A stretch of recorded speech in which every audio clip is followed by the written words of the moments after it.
Hey, this is Rick, and welcome to Spit Take. I am here with my co-host, Adam. Hello. And Steph. Hello. Well, welcome to the new year, and new year came with a couple, well, actually more the end of the year. I think it came out like right at the end of the year. Couple episodes of the shows we've been watching, starting with the finale of Stranger Things. I know, Adam, you said you thought it was pretty good. I think they didn't totally shit the bed. There is a lot of holes and stuff like that where it's kind of like, again, just like the end of Game of Thrones. It kind of gave me the impression that they were just trying to end it. There was a couple characters that I feel like should have gotten their flowers that did not. What was that? The guy with the glasses that was like the he was there, Murray. But he didn't get like a big ending because I thought he was a big part of the show. I forget his name. Murray, yeah. Murray. There is rumors that there is a secret finale tomorrow. I don't know if that is actually true. So it's true, but it's not like an extra episode. It's a documentary about making of the 5th season. Oh, they're trying to clickbait they're people. Talking about a secret one. I know they have the play coming on Netflix. That was when Vecna was younger, or whatever his real name is, with all the all the older people that were in school with him. Well, the secret episode they're referring to, like, I looked it up and they were like, it's just a documentary about the making of the 5th season. That's all that secret episode is. So okay. I was like hopeful. I was like, oh, cool. Like they're going to have like a little tag, half hour even, wrap up some other stuff. But no, they're just like, we're going to show you how we made it. Yeah. But I didn't think it was totally bad. I do get frustrated with Eleven's inconsistency in her powers. There were some characters that were all of a sudden Navy SEALs, and I feel like the with all the money they spent on it, it still looked pretty bad. The Mind Flare did not look like the Mind Flare from the first episode. And I thought not first episode, but from the beginning of the show, I thought the Mind Flare at the beginning was scarier. It kind of lost its scary flair to it. Back when it was like the shadow monster. Yeah, I was hoping Vecna. I thought there was going to be some kind of twist. There wasn't much of a twist going on. I don't understand what really happened with 11. I don't know I don't really understand it. Perhaps I'm missing something, or there's a disconnect with me.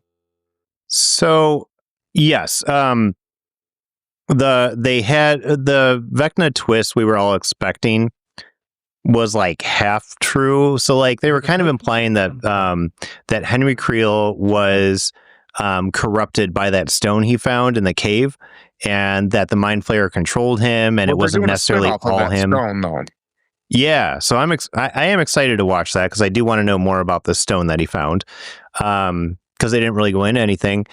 I agree with you on a lot of what you said. The kids being super badasses. Well, at one point, I was going to send you a Snapchat because Nancy Wheeler was shooting at the Mind Flayer with her, I think, what was that? It was M16?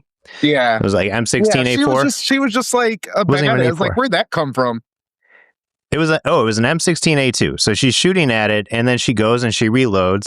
Slow reload, but that's okay. She's not really a trained soldier, although the show likes you to think she is. Right. But so she goes to reload. So I'm like, and the first time I see it, I'm like, hold on, what just happened? And she like puts her hand on she puts her hand on the carrying handle, and it almost looked like she racked it like you would like a 9mm. It looks like her hand goes back and it makes a racking sound. I'm like, hold on, what the fuck was that? And I ran it back and I was like, watch. And then like I slowed it down, and it bothered me a little bit. And after a little bit, I realized what she was doing. Still not proper technique, but she put her hand on the carrying handle and then used her thumb to hit the bolt release. And I was like, kind of, but it also made the sound like it came back. And if you know anything about M16s, if you've expended all your rounds, that bolt is already back. So it wouldn't have a sound. It would just go forward when you hit that. But the proper way to do it, you put the mag in and you slap your hand on the side of it and it shoots the bolt forward and you're reloaded.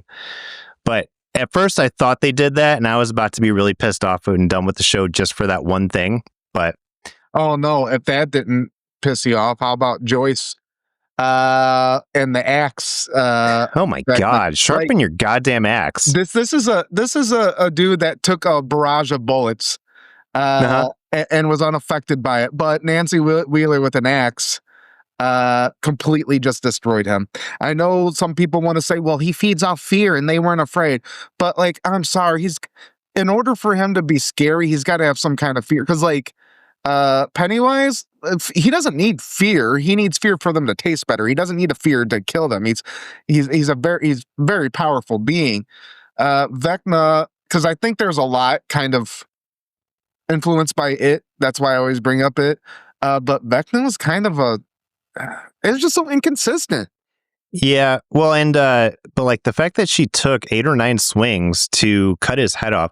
Again, sharpen your axe before you go into battle, okay? Because that is a dull axe if it's taking that many swings. Granted, he's a monster or whatever, but like it took her a lot of swings on that, And I know they were doing it just for like the Gremlins mom. Like, oh, look how badass she is. But she'll never equal that badassery. Yeah. And I still want a secret prequel of the Gremlins mom.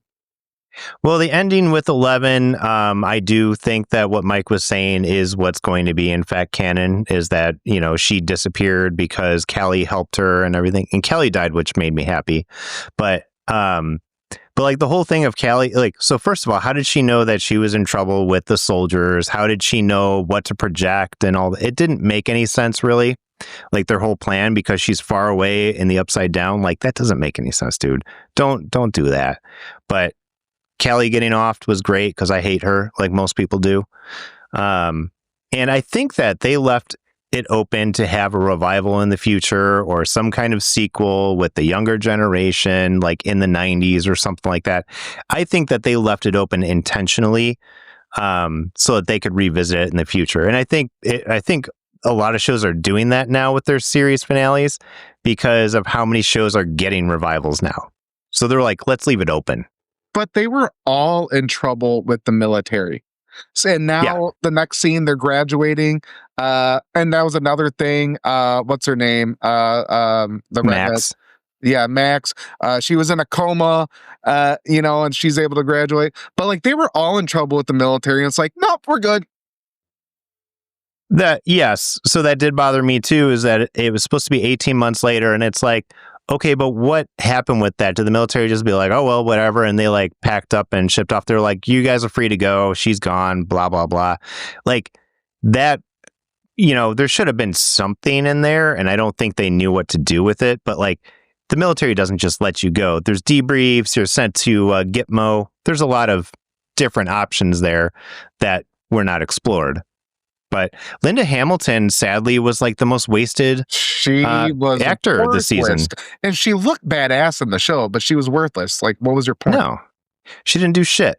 Like, you can almost cut out the military plot and it would have been just fine. Right. You did not need her in no. at all. Nope. A couple characters, that I wish had more involved. Erica Sinclair. She was a great character, and I feel like she should have been more involved there. Yeah, I think so too. Like you said, so Brett Gelman is the actor's name, and I believe he's actually a comedian. Yeah, I know he's been in other stuff where he plays like a douchey type of character. This is probably my favorite thing I've seen him in. I think he was a very likable. He was in the season when they were in like Russia. He was like the pilot or something, right? I think he's second season. I think or second or third season is when he first showed up, and then he became a bigger part of it. Yeah, he became a bigger part of it during the Russia stuff. Yeah, he kind of played a bit part for a couple episodes before that. Yeah, but he was always there. But he wasn't really a big part after it. And it's like, that's one of those characters that like either kill off or do something with, Yeah, he was. I liked him a lot in this season. I liked him a lot in season 4 too, and I think I do love the actor, and he's been in a lot of stuff. He was in Without Remorse, that really shitty Tom Clancy movie they made a few years ago, which I've brought up several times because I fucking hate that movie. But he was in there as like this decoy, like captive or something, and I was like, this doesn't fit him because he's a comedy guy. And I'm like, this part's like way too serious for him. And it was like a serious part. And I was like, I just couldn't see him in it. But other than that, I usually love when I see him on screen. He's been in a couple serious movies. He was in the Steve Jobs movie.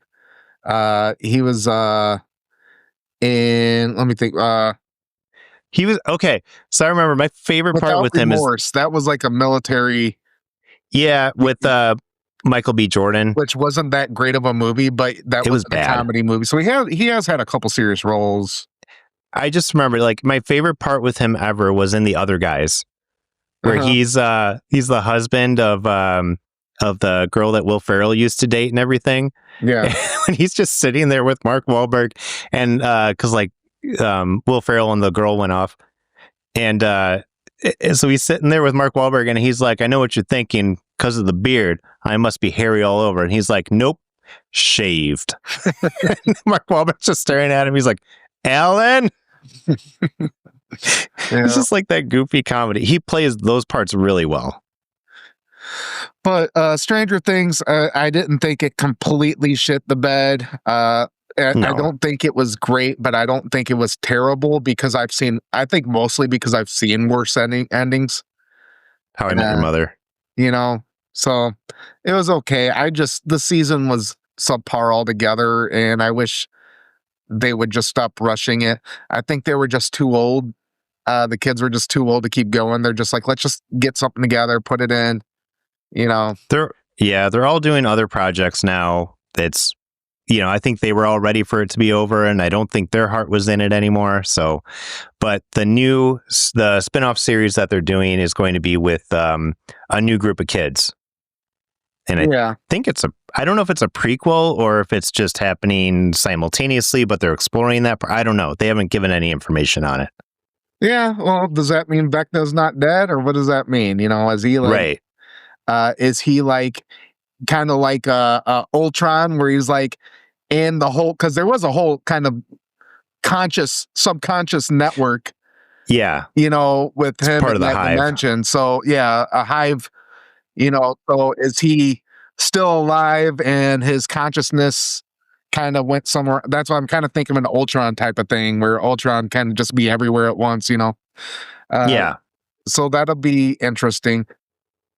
Steph, you got anything to add? Nope. Still have not watched one episode of Stranger Things all the way through. Okay. It was a good show. It was. I mean, I didn't need to. I saw everything online. Everybody's posting about it, so I feel like I got the gist of it. You're more of a 90s girl anyways. Like for me, like being an 80s guy, the show like had a lot of good nostalgia in it, and it was kind of nerdy. The kids riding around on bicycles, that just reminds me of my childhood. Also reminds me of movies like Stand By Me. Where it just kids out there just kind of doing what they want, unwatched, unmonitored, having fun. I miss those days. Unfortunately, it's not possible these days. I think that's what I liked, but that's why I say I like the early stuff. Yeah. And it just wasn't before it was guerrilla warfare. I feel like this series would have been better as a movie. That's what I'm gonna say. It should have been a movie, shouldn't have been a series. Either that or ended at season 3. Because at the end of the 4th season, I was like, oh, that's it? Great. And then they continued going. And I'm like, shit, why are we, and then they didn't even come out with another episode for 2 or 3 more years, so. Yeah. Let's move on to Fallout. Adam, you want to give us a synopsis of the new episode of Fallout? Yeah, Steph. So I'm going to tell you all about Fallout right now. I will say that Steve was watching it. I think there's been 3 episodes or something like that, right? Yep. Season 2. Yeah. So he put it on, and I was doing what I do on my phone, just doom scrolling, and I hear a an angelic voice, and it's Baby Billy. Well, of course. Yeah, Walton Goggins is in it. Yeah, I didn't know that. Yeah, There's he's a the couple ghoul. great actors in He's it the most now. badass. So Yeah. I saw 30 seconds of it, and then I went back because I was like, I don't know what's going on here. Well, episode 3 starts off where Ella Purnell's character ends up being captured by Caesar's Legion. So we got to see Caesar's Legion, which is a big deal for anybody who's a big fan of Fallout New Vegas, the game. So we got to see Caesar's Legion, and the second in command to the king was played by Macaulay Culkin, who was kind of an asshole in it, and it was kind of hilarious. But so we got to see Macaulay Culkin, and that's always great to have him there. But most of it is spent with Lucy being captured and the ghoul kind of like making some rounds. But because he ends up finding her captured, and he's trying to figure out a way to set her free. So he goes and contacts the NCR, which is basically a Splinter Cell. Virginity. She's like, yeah, I've been with like 6 cousins. Yeah, she's like, well, I'm not a virgin, and that doesn't include all the other cousin stuff I did. So put that on my resume. And like, I think that like anybody who didn't watch the games and don't understand it and just watch that would just be like, what? And they brought that up in the first season too, and it's like a thing because the vaults have limited people, so eventually you're banging your cousin, right? But yeah, it's been like 100 years or like a couple hundred years of generations, you know. So yeah, I'm surprised there isn't more incest child, you know, flippers 100% hanging around there. But yeah, Kumail Nanjiani, who showed up at the end of episode 2, he's so jacked now. Dude, yeah, well, he got ripped for the Eternals. Yeah, Steve sent me a clip. We weren't together at this point. He sends me a clip. He goes, "Look at who it is." And I was like, I forget what show he was on that I really liked. Silicon Valley. Yeah, and I was like, holy shit, he's so big now. He's got new stand-up on Hulu too. I watched it. It was good. It was very good. It lasts like 15 minutes or so, gets kind of like soapboxy with like about therapy and stuff.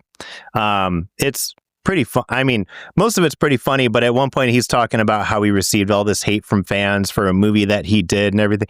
And everybody starts laughing. He's like, the fact that I don't have to tell you guys what movie it is exactly why I'm having this conversation with you. But he was like talking about how he took a lot of abuse online and was just like, I went to therapy just to kind of like deal with some of the things that I was feeling. He's like, I said it one time in a podcast and everybody was like, come on, Nanjiani has to go to therapy because Eternals was so bad. And I was like, yeah, I could see how that got taken out of context a little. I was thinking about getting licensed in California and charging $350 because I've seen people do that. Yeah. But Kumail Nanjiani was a big part of the third episode. Not that I'm looking for the money, people, but celebrities can afford more than what I charge us normal folks. Yep. But yeah, so he was out with Maximus. They were running around the desert near Area 51. So like he's trying to bring him over to his side because he's from the Commonwealth, which is a brotherhood group from up in Boston. And so he's trying to convince him to like work with him and help like bring the brotherhood back together and all this. And so he takes them out on a little joyride with their power armor and go to pick a fight. And they end up at a factory where there's kids like opening bottles because the bottle caps their currency. He's like, and he's standing there and he's just like, and when he gets to the kids, so at first they're killing robots and they're having a good time. And then they find the kids and he's like, and some of them are ghouls and he's looking at all of them. He's like, all right, kids. He's like, okay, if you think you have smooth skin, I need you to go stand over here. Everybody else, just stay right where you are. He's like going to kill them and everything. And I don't know why I'm laughing at that. But anyways, it was his delivery of it. Like he was just kind of a psychopath and it's very Brotherhood of Steel to be their little racist prejudice. I don't know what ghouls are considered, but abominations, he said. Abominations, yeah. He's like, oh, look at you cute little abominations. Yeah, but Thaddeus is the one I like, though. Yeah. I like Thaddeus. I love that actor. Yes. He was the best part of Superstore. Yeah. Oh. He's really funny. Johnny Pemberton, I think is his name. Yeah. I've seen him on Tom Segura's podcast. He's really funny. But yeah, so the whole thing ends with Maximus killing Kamal Nanjiani and essentially starting a civil war with the Brotherhood. So that's interesting to see where that's going to go. They didn't really do too much with Lucy's dad in this one. I'm trying to think if there's anything else to like really recap from it. The Ghoul basically he kind of double crossed the Legion because he told them he'd tell them where the NCR is if they let Lucy go, and as they're walking away, their camp blows up. That was a big thing. But also, because I thought he sold them out. Maximus at the end's like, I think I started a war. Yeah. So that's a great cliffhanger because like, okay, shit's starting to go down now. Well, I would love to see a civil war between the Brotherhood of Steel. Yeah. That'd be a pretty intense battle. So well, I'm wondering how he's going to. Does the suit like send information back to them or something like that? Like, how is he going to like spin that? You know, because he already did that once. Yeah. Yeah, I mean, I guess it's only if like, you know, somebody talks about it. Right. But he did kill him in front of a bunch of ghoul kids. Well, you got the kids, but then you got Thaddeus, and Thaddeus seems kind of slimy. So he's like, oh, like now he's just kind of a slimy, like money hungry guy. So he could be like, yes, I'll give you the information. And he's like, I'll never talk for less than 1,000 caps or something like that. Yeah, right. Oh, that was the other good line that he had was when the kids are working in the factory and they're getting the bottle caps. And he's like, all right, 12 hours down, only 10 more to go. Like he's running a sweatshop. Down, I think, yeah. No, he said 10 hours. He said 12 hours. He's like, yeah, he's like 12 hours down. We got 10 hours left. Like he's running a sweatshop of children to get bottle caps. Yeah. And again, Fallout, just a home run. Every episode is great. Maybe it's because we're Fallout fans. I don't know if Steph would watch it and like it without being a Fallout fan. Just sit and watch and just see. I would be interested to see how somebody that never played Fallout, how they would like the show if they sat and watched. Because am I looking at it with rose-colored glasses? You know what I mean? Well, our dad watched it and he really likes the show. And he's never played those games or anything. But your dad's a nerd. Yeah, he is. He would like that. He likes that kind of stuff. Somebody that's not really nerdy. That just you want Steph to watch the show. The type of person that doesn't really get into that shit, but really like Game of Thrones. Yeah, you know what I mean. That would be me. You should watch the whole thing and tell Rick and watch the first season. If you ever get a chance, I would be interested in hearing what you think. I mean, I told you guys I watched like the first episode and it was very intense. And oh, you know what else is intense? What? Camping. What? Thanks for letting us know. I just did a dad joke to you. Oh, I got it. I was like, I guess I don't know what kind of camping trips you're going. That just went over my head. Intense. That's over my head. Let's mark that so that's not on there. No, it's going to be on there. Oh, I'm sorry. Gold. I'm sorry to our listeners. We just lost some, I think. That's a highlight clip right there. That's with Rick and I just sitting here blankly staring at you. Yeah. Going, are you okay? That's like, the fun part of it. Nobody in the world gets it at all, ever. Like, it exists. Can't be. Because they're intense. The hilarity of the joke exists within your body and your body only in this vast universe it was stardust and planets and empty space. It only exists in this little spot inside your chest. It was amazing, and people are going to love it. So, yeah, let me know how that goes. Please comment below if you love my dad joke. Sorry, continue. It was an intense episode. Yeah, so I think I just stopped watching it because it was like too much. Just a lot of gore, and it's not that bad. No. I don't know. I mean, I think maybe if I sit down and watch it all, I'll get more into it. It's just like I also haven't had the time because I've been catching up on everything else. So I'm not saying you have to watch it. I am saying you have to watch One Piece, but I'm not saying you have to watch Fallout. I'd rather watch Fallout than One Piece. No, I guarantee you'll like One Piece. I'll put $100 on it. If you watch the first season of One Piece and don't like it, I'll give you $100. It's anime, you said? No, it's live action. It's a live action version based on an anime. Oh. Well, also, Rick, I know you're worth more money, so let's up that. Not yet. Yeah, I'm going to start One Piece this weekend. I'll watch it. But yes, I will not Fallout. watch it this weekend. We have Bears versus Packers. That's true too. Well, Fallout I'll is be watching other things too because that's on for like 3 hours. But it is playoff weekend, so I guess that is true. I'm going to watch every playoff game because playoff football is the best thing on TV all year. Yeah, Adam's like, I don't care what you guys are talking about right now. No, this is your guys' time to talk about football. Man, Bears lost the last 2 games. I'm so pissed. I'm not even hyped for the playoff game, but I'm not going to get into that. I hope we beat the Packers for the, I guess it'll be the first time of the season, but that's about it. Let's get in. Well, actually, it's just me. I watched the Chevy Chase documentary, and I know Adam for sure knows that there's been a lot of shit talking about Chevy Chase, especially from Community. You know, this is what I got, especially psychoanalyzing Chevy Chase.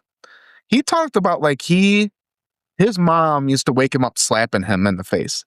Like he had a rough childhood. He was kind of a scapegoat. But this is my analysis of Chevy Chase. I think that he was always just trying to be funny. He used this idea of I don't care, or I don't care if I'm famous, as a front to like protect himself from all this criticism. And he because he feels bad when people tell him, you can tell he completely feels bad when people tell him like what happened, or I don't think he thinks the jokes that he tells are inappropriate. I don't think he is a comic genius. I'm going to say that right now. Especially in the 80s, he was a comic genius. His career went off the deep end when he did the late night show. He just didn't know what he was doing. He doesn't want to take anybody's advice. He wasn't a stand-up comedian. He was a comedic actor, one of the best of all time, if you ask me. But I think he acted like he didn't really care about fame, but I think he really was just afraid of rejection. And when he was making off-color jokes, because him and Eddie Murphy made like off-color jokes, and that's how he learned to connect with people. I think a lot of us guys do that too, by, bullshitting, busting balls and stuff like that. I think he did that with the Community cast, and they didn't take it too well because they didn't get it, and they're mostly younger.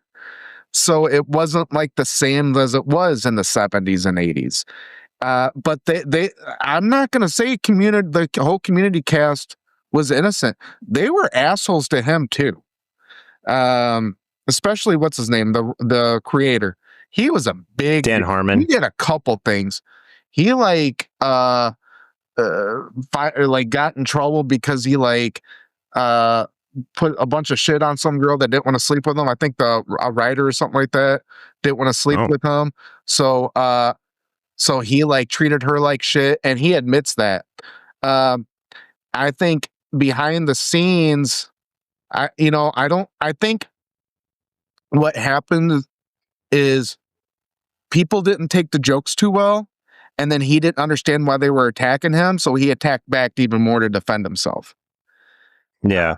But they all said, fuck you, Chevy Chase, in front of his daughter. That's what I'm saying. The Community cast was not innocent. He but he did say a lot of bad stuff. But I feel sound like I'm defending him because he said bad stuff. But I think, especially being a guy that was in the military, where we say the worst things to each other and then we laugh about it. That's right. what I was looking at. Somebody who has bonded that way. And then I go from the military to civilian life, and people don't joke like that. People think you're crazy. No. People think you're a bad person when you joke like that. And it's taken me a long time to just shut my damn mouth. And I still do a bad job of that because I was in the military since I was 17. He was in Hollywood, and Hollywood is not the cleanest place. He was on a lot of cocaine too. He did a lot of cocaine, but you know what? I really think he has ADHD. And what do you think someone with ADHD is going to do? Yeah. Well, and you're right about the military thing. I mean, the same jokes that you told in the military, you cannot tell in the civilian world and get you fired for sure. But yeah, I know that they had said that he had dropped some racial slurs to Donald Glover. Probably to him, but what's her name? Yvette. Yeah. She's the one that really took it hard. Yeah. And it's weird because it's almost like, because if you watch the show, it almost parallels what they're talking about, right? I haven't watched the documentary, but I've seen interviews with them. And the show almost parallels that because they treated Pierce kind of like he was an old asshole who was very out of touch with the world. About that. They completely fucked up his character. Yeah. Because he was very different in season 1 versus the rest of the series. In season 2, he was basically the villain for most of it, and he became the hero at the end. But I did see something from Dan Aykroyd earlier where he was talking about Chevy Chase on SNL and was like, he was very generous. He used to write jokes for other castmates. He did a lot of the jokes behind the scenes. Like he was writing and doing the parts. He's like, but he was never someone trying to steal the spotlight. He just naturally fell into being like a very likable showman. I don't think he was even trying to be famous. He was the only one on SNL that did not have a contract. He was so good. They're just like, okay, fine, don't sign a contract because that means he can go do whatever he wants while he's on SNL. Right. And he definitely got shit on by SNL too at the end there. Yeah. Well, yeah, a little bit. Not in those days. 50th anniversary. Oh yeah. They shit on it. Like they didn't have him on stage or anything. Like yeah. You know who's got like a crazy vendetta against Chevy Chase that I never really understood and it kind of got old was Crack.com. They really attack him a lot. Like, I don't know why, but he's always brought up as being this like villain. And I was like, and at first it's kind of funny because it's like, okay, yeah, he's kind of an asshole. But then it's like they kept laying into it. And I was like, well, like now it's just kind of bullying the guy. Like, Crack.com still a thing. It is. It's not as good as it used to be. It used to be much better when like Soren Bowie and what's the other guy's name? Daniel O'Brien, when they were doing it, it was really funny. There's one guy who's still there, who he was on like the Cracked After Hours, and I'm trying to remember his name. 2010's Cracked was great. And they had a lot of good videos. They had some great their articles were good. Articles and stuff. I haven't really. Yeah, Daniel O'Brien, when he was doing a lot of that, I think he was the editor-in-chief for a long time, but his videos were always hilarious. A lot of his articles are so funny, and I think he's won a bunch of awards now for writing, and I know he's written some books, he's doing shows. Soren Bowie was writing for American Dad for a long time, but like that was like the prime group, and now it's all a very, very ultra liberal writers, and you can tell by what they write. And that's probably why I don't like it, because I don't really care for partisan stuff. Yeah. But how many fans roast Chevy Chase for his whole "I'm too deep" shtick? They have that right on the front page there, and crack.com. I mean, that's I said, they have like this war against him, and maybe there's something behind the scenes we don't know about. Or somebody knows somebody.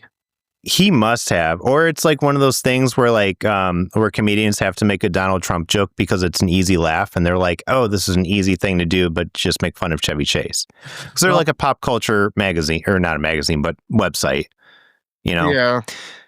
No, I don't know. I don't get it, but I think, yeah, I don't know. I think, just like from watching the show, for watching the documentary, like I said, I think he's misunderstood. I think that he was just trying to connect and did a bad job of connecting. And like you said, he was under the influence a lot, especially even I guess even during the community run, when he was like, when they were like kind of treating him bad and he was treating them bad, he was drinking a lot because he was so stressed out from it. You know? yeah.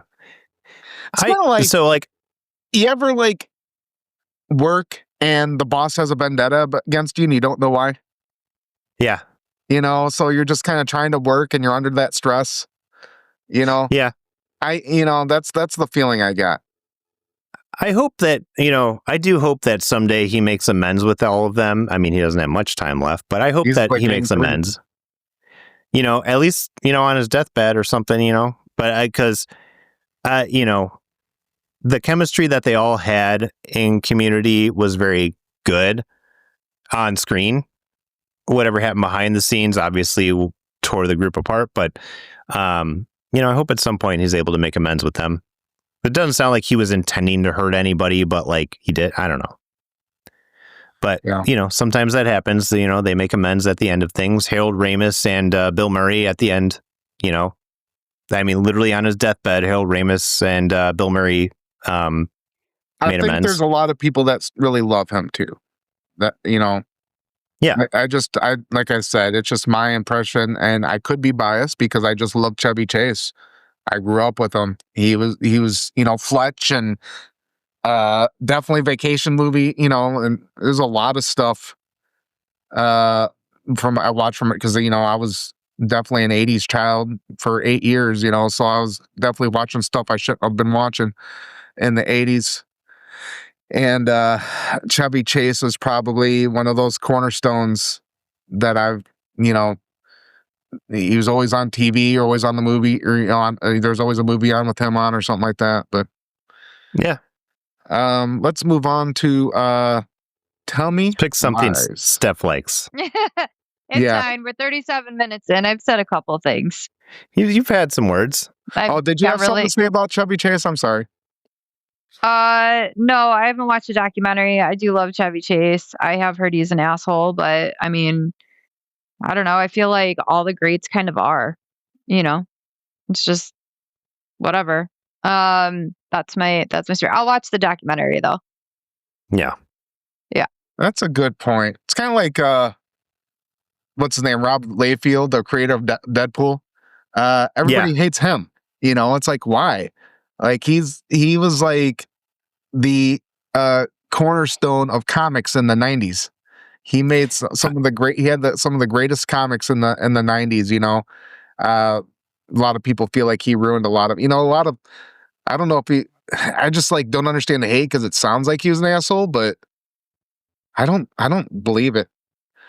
Bill Murray I always hear Bill Murray is an asshole too, but only to the people he works with. To the fans, he's like the nicest person.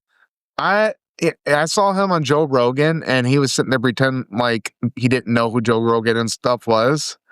I feel like he comes off as an asshole.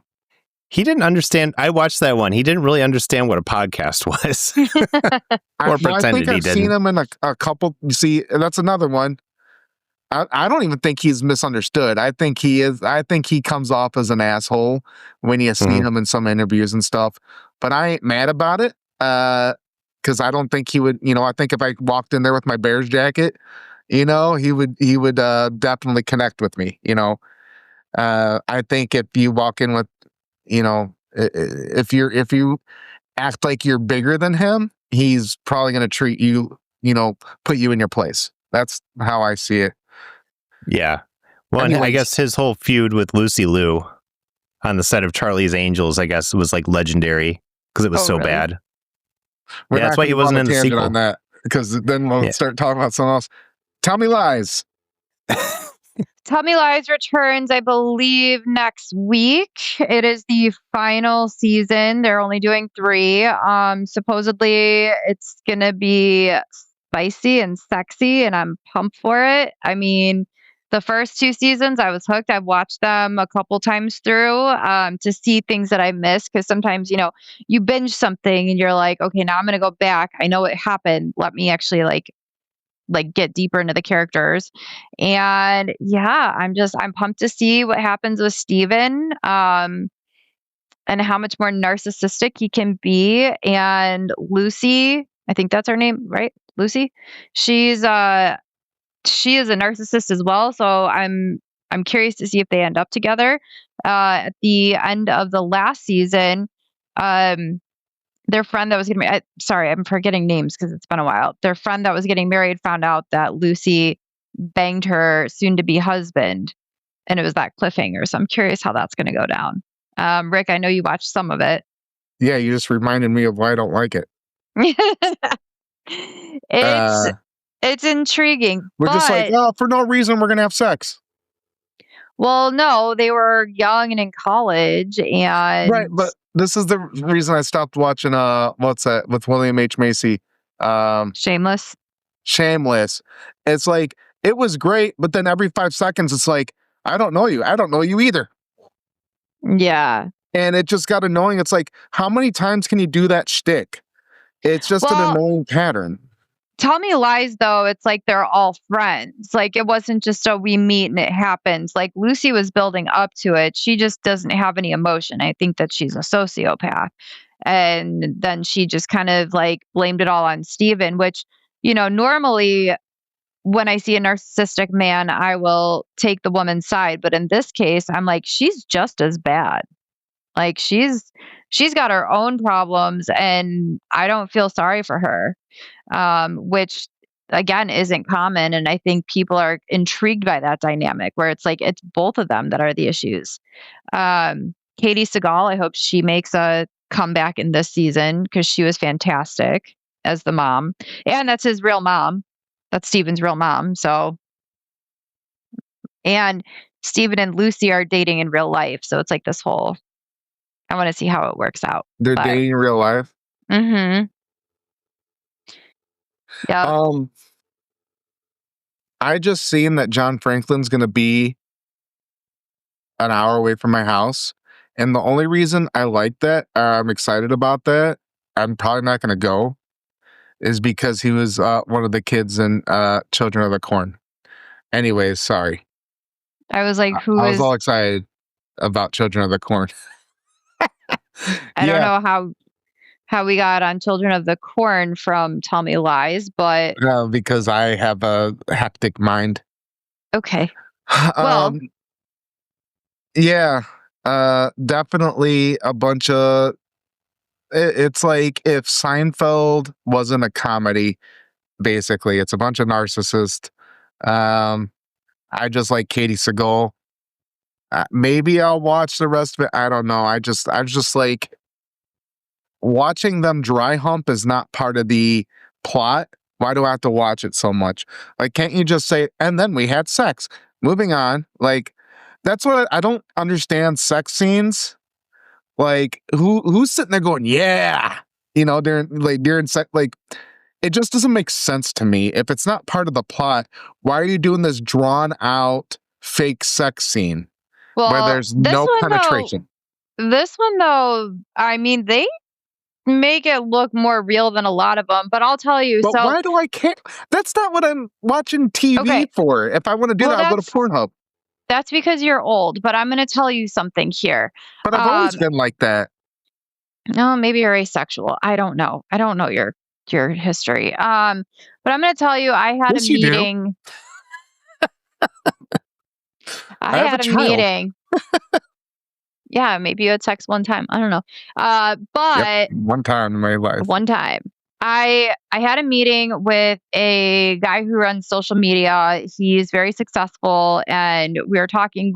We're friends and everything. We were talking yesterday about amping my social media up for my real estate business and trying to make it go, because that's how people are being discovered, and I hate it, but whatever. So I was like, what can I do? I was like, I'm seeing all these people with all these viewers and everything. He's like, honestly, he's like, it's all about the sex right now. He's like, you got to be sexy. You got to do this. And he's not hitting on me or trying to get anything weird out of me. He's just like, that's just what sells. And I think that But why would I be watching a movie? I'm watching a movie for a plot, and then you have a sex scene when I'm going to whip it out and masturbate right there in the middle of a freaking movie, in the middle of freaking Lethal Weapon. I'm just going to jerk off. Like, I don't hold know. on, pause Maybe. it, honey. I need to jerk off. The Pee Wee Herman got in trouble for that, by the way. So I don't see the point. If I'm not going to get off right there, then why do I need to watch these people pretend to have sex by dry humping and pretending like they're Because they want you to think about it later on. It's going to live rent free in your head. You're going to be like, wait, that scene was kind of hot. I'm going to go jerk off. It's still going in your mind. You're like, oh, well. Why do they want me to jerk off? Listen, I don't know. Weird. Okay, that's what I'm saying. So, do you watch these shows to watch people dry hump so you get horny? No. Then what's the appeal? It's an added layer of like sexiness to be like, this is what people like now. People like to watch sex scenes. People like to do that. There's a lot of voyeuristic people. They get Seems off on really this weird. shit. I don't know. We can't judge people for what they like. But Yes, what I I'm telling can. you, I what I'm am. telling you, I know you are. I'm very aware of this. But what I'm telling you is that that's what draws people in. The sex scenes do draw people in. It brings people in. Now I'm at the movie theater. There's a sex scene, and I'm walking around with a boner now, nowhere near my my lube and my tissues. You're giving me way too much information about what you use. I don't want to know that. I'm just saying, going back to Linda Hamilton, Terminator 1. That was a great scene. That's a great scene. That was a great scene. I'm not sure what that means, but I'm going to assume that you're backing up what I'm saying here. Yeah, I mean, I very much enjoyed that. So. And look, you're talking about it years later. It lives in your mind. Sometimes you're like, oh, you know what? Let's revisit that. Well, maybe I want to rewatch it. Maybe it's subliminal messaging where it's like, oh, I want to go watch Terminator. Linda Hamilton. Yeah. I was a probably young teen boy seeing boobs for the first time. It was great. It could have, the movie would not be any worse if you took out the sex scene. It has nothing to do with the movie. It's taking up space for no reason. I didn't go, oh, yeah, you got to watch this really good sex scene. Okay, but is the movie good? But people reference it. It's a whole mind thing. It's like you're referencing the sex. Like, we're not even talking about Tell Me Lies right now. We're talking about the sex scenes in it. And so it's drawing out that conversation, and people are going to think about that. Because I will tell you, some of those scenes are pretty fucking hot. I think people more are, when you bring up Terminator, I think they're more bringing up Arnold Schwarzenegger. I guess there's a scene in Terminator 2 where you see his ass. Give me your clothes and your keys and your sunglasses. You do see his ass a little bit. Yeah. He's nice. Oh, he's walking around with his got a nice ass. He comes shooting in, and I'm sitting there like, hey, that's a nice buff ass out there, Arnold. Nice, but then you show me some tits and I'm like, oh, what the hell? Well, that might say more about your chosen sexuality than. No, I'm just joking. You can see Bruce Willis's dick in Pulp Fiction, but it's literally okay. They have the scene, so now you get to see the celebrities' boobs, and that's it. Then start an OnlyFans. Yeah, I don't know. Like, there's some things that, well, I don't think those scenes are in there for people like us. I think those scenes are in there for the exact people that you're describing right now. That I'm trying to think of how to put this in a nice way that doesn't alienate some of our listeners, but like the people who are like, oh yeah, that's my thing. Like, I'm into this, which I think is a lot of young males, probably females too. I don't know. But I think it's a group of people that are not us, where we are very much story-driven people and we want a good story. And what does this have to do with the story? It doesn't make any sense. That's what I'm saying. Yeah, and it's I'm not trying to watch a good movie with my dad or my mom, and then all of a sudden they just all whip it out. And it's like, well, now you keep creating these awkward moments with my, when I'm trying to watch a movie with my parents.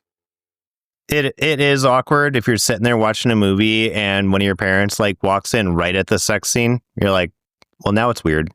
But think about it. Back then, movies, when we were younger, watching them with our parents, there might have been like one sex scene, something very like kind of in today's world, PG.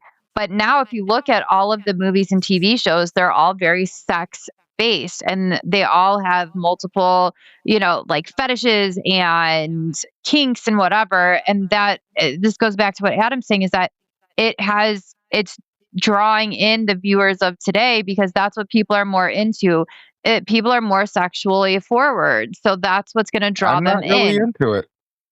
That's fine. It's not geared towards you.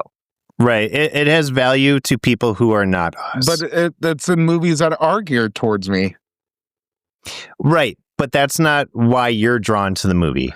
You didn't hear hey, there's a great sex scene. It ruins the movie because I'm just saying for me, it ruins the movie because now let's take a break from the plot to do something completely useless and watch people dry hump.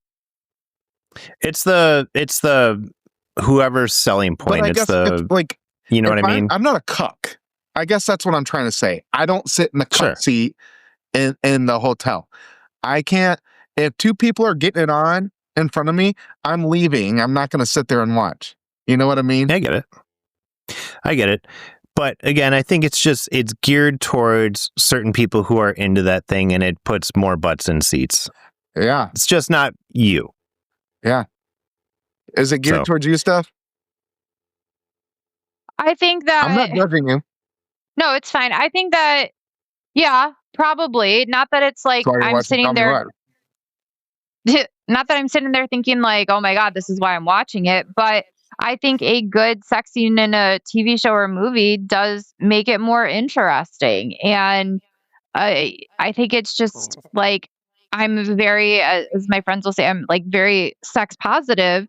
And I appreciate like kind of the art of it. And I think that the way Tommy Lies does it, it's not just like get together and boom, boom, boom, boom, boom. It's like, it is a very sensual, very, It's like every other minute. They're like, they say a word and then they have sex and then they finish their sentence.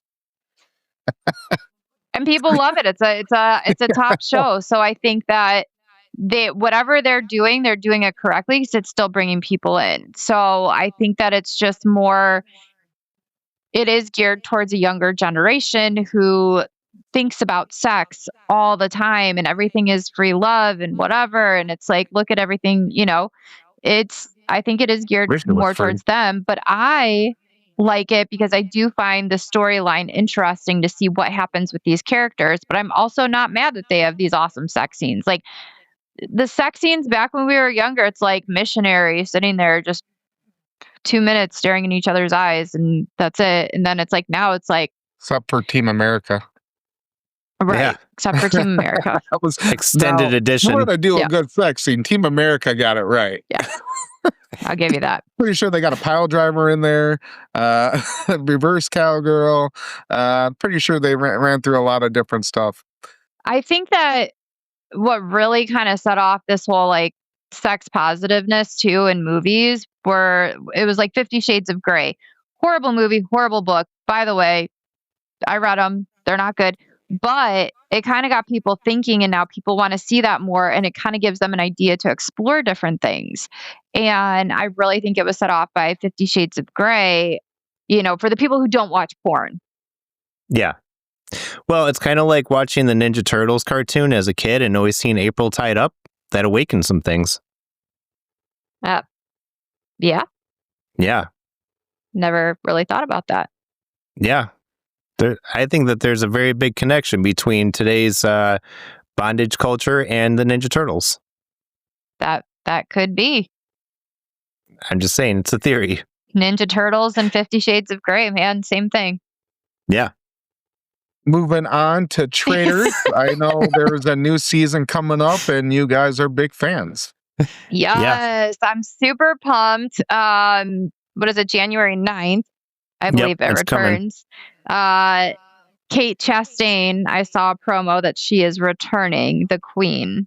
Oh, thank God. I love her. Now, I did see there was a promo, I think it was for the UK version though, and whoever the host is over there, she's like, and I've got another twist. And so there's 3 traders usually, and she chooses a secret trader that the traders don't know is a traitor, but the audience also doesn't know is the traitor. So she's like, can you figure it out?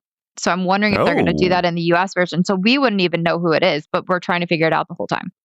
Yeah, I imagine that they're keeping some of the twists similar across them because they got to come up with new ideas to make it more interesting. So it's not just the same thing over and over. And I mean, eventually they're going to run through their list of reality show celebrities. So, well, they're doing auditions for regular people right now, and I'm tempted to audition myself. Yeah, you should. I don't watch a podcast. Yeah, I don't think that I'm dramatic enough to ever be on reality TV. They would be like, this guy's taking this shit like not seriously at all, and I'd be like, you're right, I'm not. I think I'd be really good at being on there because I feel like I'm bold enough and bitchy enough to where I would kind of tell everybody what I thought about them. And nobody would ever know. Is she a traitor or is she a faithful? I'm non-confrontational. I don't really like confrontation that much. And being put in a situation where some like douchebag was acting like a complete ass to me, I'd be like, I really don't want to do this anymore. But that's me knowing me. I'd be like, I'm uncomfortable with this situation. I'm going to walk away. So I've been told I wouldn't cause conflict. I would not cause conflict because I would avoid the conflict. Yeah. They'd kick You've me never out. worked in the bar industry like full time, so you don't know. No. That's I'd what be we the do. first one voted off. Because this guy causes too much conflict.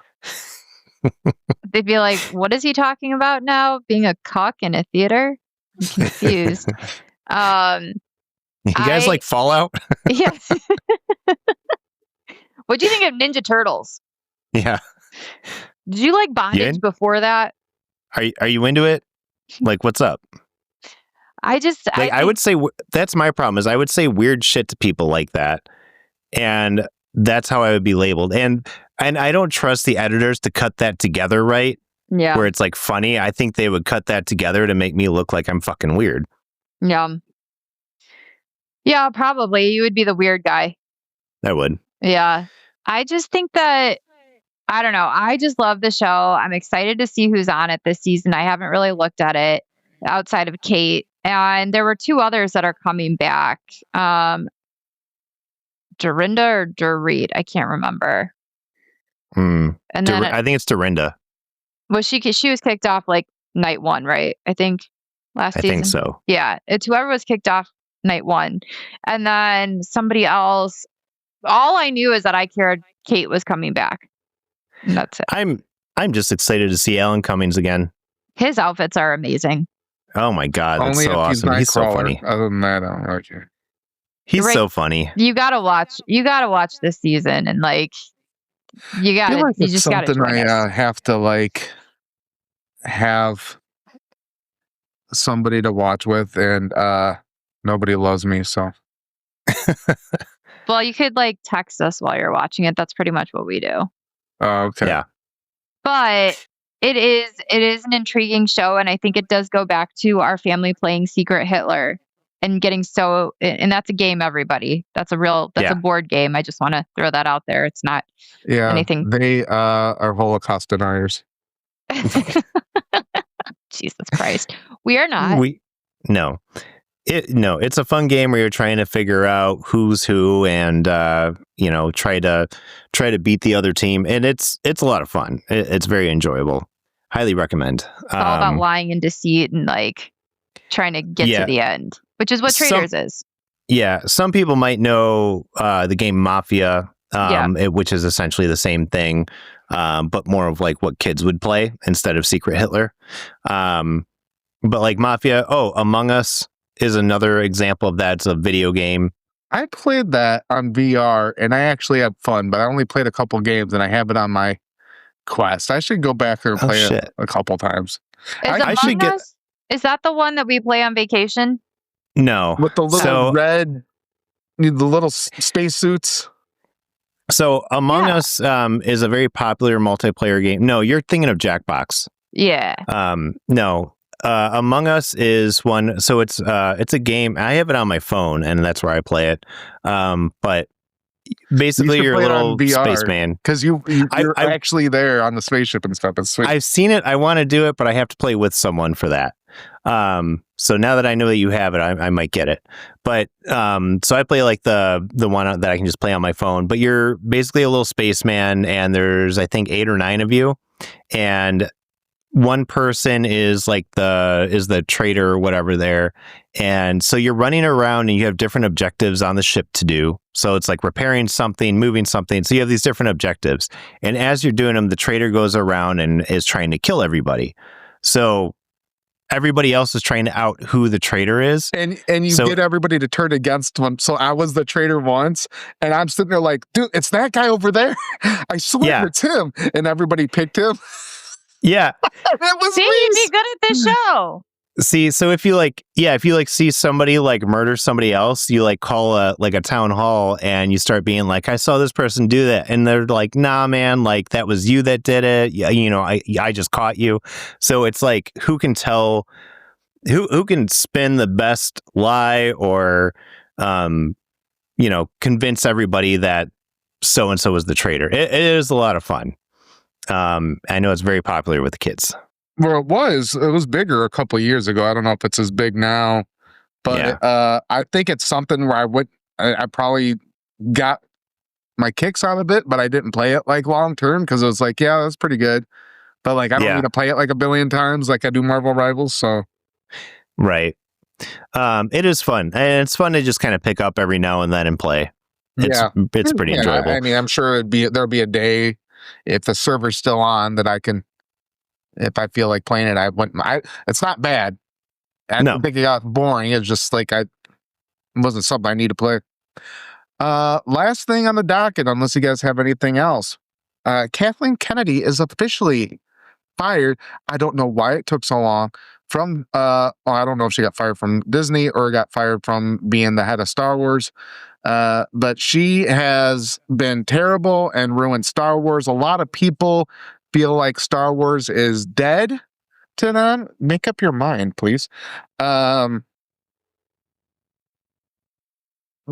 honestly, there's been one movie that was good. And then Mandalorian had a big following for a while. I don't think anybody really cares anymore. I know they got a movie coming out this year to tie things up with Mandalorian and Grogu. But it's the way they did. Obviously, we've talked about it a couple times. It's the sequel trilogy. It was bomb. The Ben Kenobi show was okay. I didn't hate it. I think they had the what's that one with they had the Boba Fett show. The Boba Fett show I didn't hate. There's been a couple things I wouldn't say they were gold. But that's like Dave Filoni and Jon Favreau for most of that. Acolyte was a total bomb. I didn't watch that one. And then they did a spin-off of the character from the Ahsoka. Well, they did Ahsoka, which I didn't mind, even though there were some things I had gripes with, but I didn't mind Ahsoka. No, the one that was a spin-off of the sequel trilogy. I know they had the second season come out last year. First season was pretty good. I know Adam said he watched 4 episodes of it and don't really get into it, but I do think it takes a little longer. You don't know what I'm talking about? I'm trying to think. Sequel from the sequel. Andor. Andor, yeah. Sorry, my cat is annoying me and distracts me. You're not into the spinoff. Fast. Andor, the spinoff from Rogue One. I haven't watched the second season. I don't know. It just kind of worries me to even watch anything because it's just the Star Wars taste is gone. Well, I and one don't of the know if they can problems, come back from what they've done. well, and that's one of the problems, and I'm glad that Kathleen Kennedy got fired, is she was greenlighting these scripts. She was saying, yeah, let's do that. And it's like, I don't feel like if you really cared about the characters, you would have greenlit a lot of this. Well, the thing is, they want to get like a bigger audience, right? Just like they did with She-Hulk. She-Hulk, they were trying to get like my wife. The thing is, my wife didn't care. You know, I'm the one that likes superheroes. You're not, if somebody doesn't like superheroes, they're not going to all of a sudden just start watching superheroes. They're not all of a sudden going to start watching Star Wars. They're not interested. Steph is not interested in that. She's interested in people banging. Yep. You know, you never know. A dude could get in there once in a while in some of these orgies that she watches on a regular basis. But, you know, well, but that was more of a Creed joke. But like, yeah, they're trying to like. I think there are like, you know, they do push a little bit of LGBTQ, but I think a lot of LGBTQ do like these shows. There are a lot of nerds out there, so I don't much mind it. It's just that they try to shoehorn it in, just kind of like what they did with Stranger Things. They just try to shoehorn things in to make people feel inclusive, but it can be like, there's a gay guy here. Cool. Anyways, let's go fight that, you know, Klingon. I know it's Star Trek, but I figured I'd be a bad nerd. But their most successful stuff is things that are like, that are for the fans. Like Rogue One, one of the reasons that I think that was so successful, there's a number of reasons that one was so successful in my eyes. I don't know how it did at the box office, but that's the only one I've loved of all the movies that came out. And I think it was successful because, number one, you had a giant ground battle between stormtroopers and rebels. You had an actual space battle, which none of the 3 movies that we got in the sequel series had. You had Darth Vader being at the most badass he's ever been in anything besides the comic books, just like thrashing the rebels. It just had so much in it that was good, and it was fan service, you know, even though it was a retcon of the exhaust port in A New Hope and like why it existed. I still thought that movie was so fantastic. And then the same thing with The Mandalorian is they gave it to the fans. They were like, this is what the fans want to see. And that's why, you know, season 1, season 2 was so successful. The balls on Jon Favreau to have Luke Skywalker come in and destroy a bunch of dark troopers. And like, I felt like I had tears in my eyes seeing that scene. They played fan service. A problem with it's like the good stuff. They have a problem with Kathleen Kennedy. Yeah. You know? So yeah, it's just like there's 2 different, in my mind, 2 different universes of Star Wars right now. There's the Kathleen Kennedy, and then there's the Jon Favreau. Like, and the Jon Favreau I want to watch. And Jon Favreau really, I think, should be the one in charge of both that and Marvel, because he's the one that started the Marvel universe. Yeah. He knows what he is a nerd. He's a fan of nerd stuff. You can tell he's a fan. He gets it, and he knows why people like it, and that's why he's very good at writing it. That's why I think, and you know, Elf was like his first movie, and look at it now. It's like it's a classic years later. So Mandalorian and Grogu should come out in May. I'm actually pretty excited for that. Me too. I think, again, the popularity kind of fell off a little bit. But I do think a lot of people, I think this will kind of respark it. And if anything, I think this is what needs to save Star Wars. Yeah, I agree with you. And going back to Elf, like, and the reason that movie was so successful was, again, he gave fans who didn't even know of a property like this, but he knew what people were looking for in a Christmas movie. He knew what people would like. And I think I watched the Netflix documentary about it, and there was like 3 things, and like one that had to be family, had to be timeless, and it had to be something else. And he nailed it. He nailed it 100%. But I think he's just somebody who knows what people want to see. Well, I think, like you were saying, he's a nerd like us, so he is not just paying fan service, he's doing what he knows is good and what works. I think that's the biggest thing. And I think when you look at some, like, you know, going back to like Super Mario Brothers movie, you know, they put these, and they've been doing this for decades, where they put somebody in charge of a property that doesn't know shit about it. I know Halo, the first season, really didn't get a lot of great reviews. I did start watching it, but it was people that never played the game that made it. You know, Fallout, you can tell they put a lot of love and tenderness into it. They, you know, Todd Howard's the producer. He basically runs the Fallout games. Yeah, but you can tell they put a lot of. But that's the thing is, you know, does Todd Howard have a love and affection for Fallout?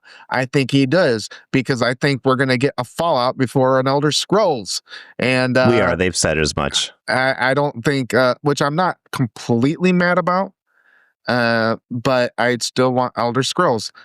I think I don't think he really cares about Elder Scrolls, but that's beside the point. We're not going to get off on Bethesda, but yeah, I think Mandalorian and Grogu have to save Star Wars, and if they can save Star Wars, then they can start rolling out movies.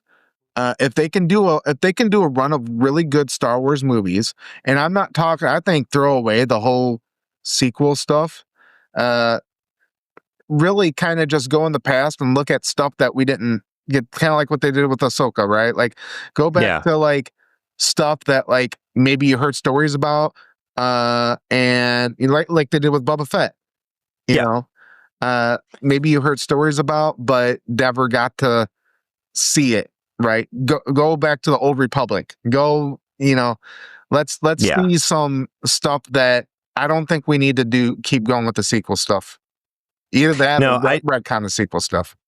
Yeah, I do want to see I do want to see some Old Republic stuff. And I know they are coming out with something for that. I don't know when, but they are going to do an Old Republic show or movie or something. So, and they should do a new game with it. Yeah.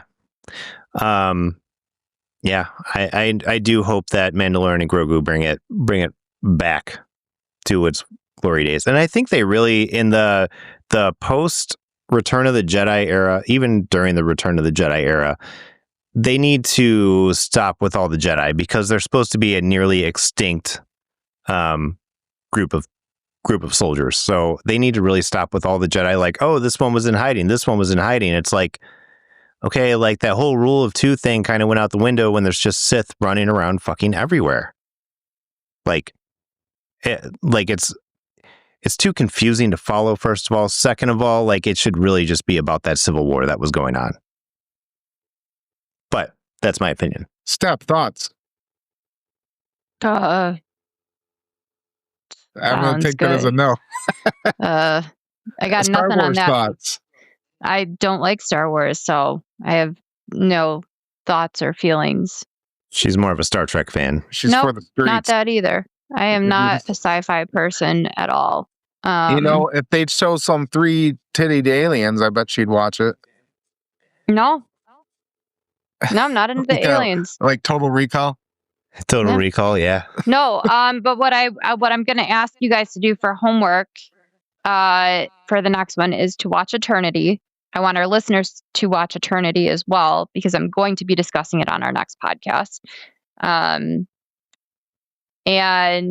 I do also want to mention something from 2 podcasts ago. I was not able to be on last week, but when we were talking about, do you remember we were talking about our worst Christmas Eve or Christmases? And I mentioned the one about our cousin.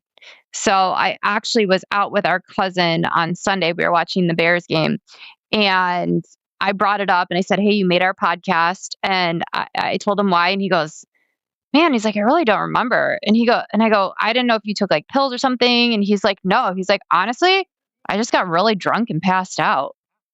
So I wanted to give redemption that he was not on anything. He just got really drunk. I think he was drinking gin, he said. Maybe that was all it was. And he was just drinking way more than we thought he was. Why'd you roof him? It's me. But he also said that had he known that we were getting in trouble, this isn't the vault stuff. Huh? We're not in the vault stuff. It's a throwback joke to Fallout to earlier in the episode. Yeah. Oh, okay. But he also said, dad joke. He said if he had known that we were getting in trouble at him, he would have flat out said, no, it wasn't them. I chose to drink this much. So I just wanted to believe that. Yeah, I just wanted to give him the redemption that he deserved, that he was just drunk. Fair enough. Yeah. But watch Eternity so I can talk about it. I am going to watch it. I looked it up when you were kind of saying something about it. And so I'm going to try to watch that this weekend. It looks interesting.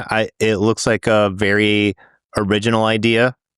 So I am gonna watch it. Is it a show or a movie? It's a movie. It's a longer movie. I will say that. But it is very intriguing. It gets your mind going. I don't know if you guys remember the movie What Dreams May Come with Robin Williams. I love that movie. I cry every time. It gets me every time in the feels. It's kind of like that. It's the afterlife and what could happen. So it'll make you think, which is where I'm going to spark the next conversation for next week. Cool. I'll watch it. Yeah. I do want to mention I watched one battle after another and I did not finish it because it was so terrible. Although Leonardo DiCaprio did put on a great performance for the most part. It was a terrible premise and a terrible movie. And I will never finish it. That's fair. Yeah, I don't even know what that's about. I don't either. Oh, Somalian daycares. Oh my God. No, that's not what it's about. It's basically an Antifa movie. I love that Adam believed you, though. He was like, oh, okay, that makes sense. No, you didn't hear about the Somalian daycares going on? No, I did. I was just like that. Center? I was like, that movie came out fast. No. No, they knew what was going on. That's what, no. Anyways, any other last comments? Nope. Looking forward to what we have coming up in the next couple of weeks, though.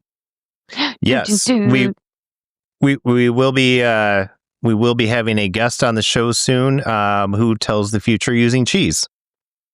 And so yeah, welcome to 2026 Spit Take Podcast. I am looking forward to A Night of the Seven Kingdoms coming out, I think tomorrow. Game of Thrones movie or show. I will say, if anybody has any questions that they want us to ask the cheese psychic, please feel free to drop it in the comments and we will make sure that you are mentioned. Yeah. We're actually very excited for the psychic. I'm pumped. Steph believes in all that stuff. I'm more of a skeptic. Rick, I don't know where you stand on it, but I'm going to ask some questions. I'm not going to say anything in case she's watching this show because whatever I say is wrong. I'll flat out tell her, like, listen, I'm a bit of a skeptic. I'm going to be polite and everything, but I am a bit of a skeptic and I want her to prove me wrong. I am open to the world of psychics, but I am a skeptic. I mean, your sister's a psychic, so you should. You gotta watch Nathan For You. I've mentioned this a couple times. One of the greatest shows of all time. And he is one of the comic geniuses of today that you guys really got to get on board with. And he basically, Nathan For You, he's like helping businesses, make their business moves. So he gives them like ridiculous ideas and then they fall through with it. So they had a realtor. And she had her hire a ghost psychic, and this ghost psychic's this dude that looks like John Popper from Blues Traveler, and he just always like you could tell he's like way off, and so he like he says there's like ghost presence in the house and stuff like that, and then they sell the house to people because it's a ghost house, and so it's kind of a novelty thing, and it's like even like a year or two later they were still together. They went back and checked it on them. They were still doing it. Oh my God. Because he throws out these ridiculous ideas, but some of them actually work. I think I actually saw that episode because that sounds familiar. Oh, it's so good. But we're excited to have the guest, and it'll be a lot of fun. It will be. It'll be a good time. We're gonna try to get some more guests on the show this year, and we just got to work through some of our publishing contacts that we have now. Jensen Ackles, whenever you want to join. Yeah, Jensen Ackles, you're welcome. Michael Keaton, that'd be a good one. Pretty much anybody. We'll accept anybody on the show, basically. Yeah, we don't discriminate. We love people. Yeah. I mean, we'll accept a crackhead. It don't matter. Yeah. We'll accept the person who tried to break into my place today. I don't know. It's fine. Yeah, that's we don't really want you on the show, guy. So yeah, we all good? We're all good. Yeah, go Let's take do us it. home. All right. Thank you, everybody, for listening to another episode of the Spit Take podcast. We are excited to start the year off strong in 2026, and we hope that you'll listen, share with your friends, and tell everyone about us. And we'll see you next time. Bye. Level up, guys.